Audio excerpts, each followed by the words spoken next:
Russian authorities have detained 8 members of a neo-Nazi group in the Krasnoyarsk region, accusing them of plotting attacks on anti-fascists and individuals of non-Russian ethnicity. The investigative committee's regional office said, as quoted by RIA Novosti. The group, composed of individuals aged 16 to 19, had been planning violent assaults, investigators said. Weapons, including pneumatic guns, ammunition, pepper spray, and a baseball bat, were seized during the operation, according to RIA Novosti. This development comes amid rising concerns over extremist ideologies in Russia and Ukraine, where far-right movements have gained traction during the ongoing war, as per the Russian state media. Russian officials have consistently portrayed their military operation in Ukraine as part of a broader effort to de-Nazify the region, pointing to the presence of nationalist factions within Ukraine's military forces. Ukrainian President Volodymyr Zelensky has faced criticism for not fully addressing far-right groups, such as the Azov Battalion, which Western observers have labeled as neo-Nazi in origin. Despite efforts to downplay their influence, these militias remain a controversial part of Ukraine's military landscape, claimed Russian authority as per RIA Novosti. While Russia has positioned itself as taking a hardline stance against extremist ideologies, including domestic threats, critics argue that Ukraine's far-right problem continues to undermine its democratic aspirations.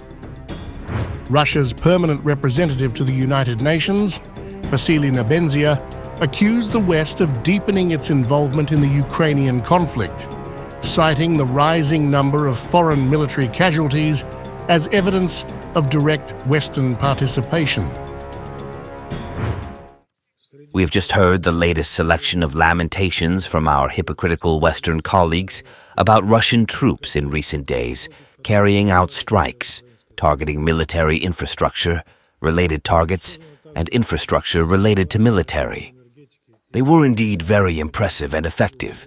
From among the targets that were struck are the Military Institute in Poltava, which was training specialists in communications, a hotel in Kryvyi Rih, where officers of the Ukrainian intelligence services were residing. Speaking at a UN Security Council meeting on Ukraine, Nebenzia claimed that recent Russian strikes had eliminated several foreign military instructors from the US, France, Poland, and Sweden.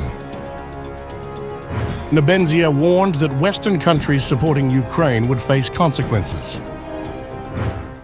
A number of important energy infrastructure were also destroyed, as well as airdrum infrastructure of Ukraine, fuel depots, arsenals of Western aircraft, weapons and artillery munitions, storage sites and manufacturing sites for UAVs, areas of storage for uncrewed vessels, and areas for the accommodation for units of nationalist units and foreign mercenaries.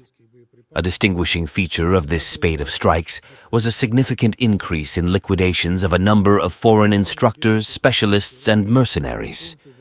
For this reason, those who are following this issue can anticipate a large number of obituaries about the sudden demise of highly specialized US, British, French, Polish, and Swedish military personnel. He further criticized Western nations for their selective blindness regarding what he described as the Nazi nature of Ukraine's government.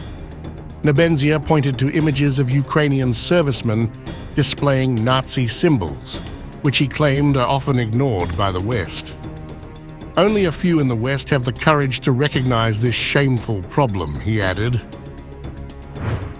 In a parallel military development, Russian forces have made strategic advances toward the settlement of Seversk in the Donetsk People's Republic, DPR, according to Russian military expert Andrei Marochko. The movement, Marochko said, has reduced the distance between Russian and Ukrainian positions, allowing Russian troops to expand the range of their weaponry and increase pressure on Ukrainian forces. The Russian advances in Seversk are part of a broader effort to consolidate control in eastern Ukraine, a region Moscow views as critical in its ongoing military campaign.